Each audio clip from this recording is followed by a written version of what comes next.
Orang riak tak lama saya tak faham kenapa korang marah. Saya tak faham kenapa korang cakap saya riak.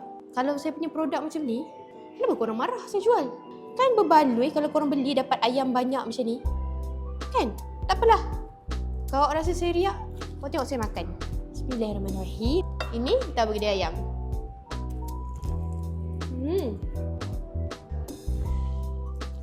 Awak start dulu. Awak cakap produk saya tak laku nanti. Awak cakap tak ada orang nak beli. Saya pun buktikanlah yang saya ada pembeli. Lepas tu, saya buktikanlah yang tahu saya berbaloi. Lepas tu dia orang marah pula cakap saya riak. Saya tak faham dia kat mana saya riak tu. Salah ke kalau peniaga macam saya nak buktikan yang produk saya berkualiti? Itu bukan riak. Itu baguslah namanya. Saya kena buktikan macam mana saya nak buat bagi boleh. Saya check lah track record. Saya tengok pembeli saya banyak je. Customer saya Alhamdulillah sustain. Komen saya positif-positif. Jadi saya buktikanlah kat awak. Janganlah marah. Apa kata awak cuba tahu video kita? Dengan kualiti macam ni, saiz yang besar. Saya kali ni boleh makan 3 biji je. Sebab 3 biji ni pun saya dah kenyang tau.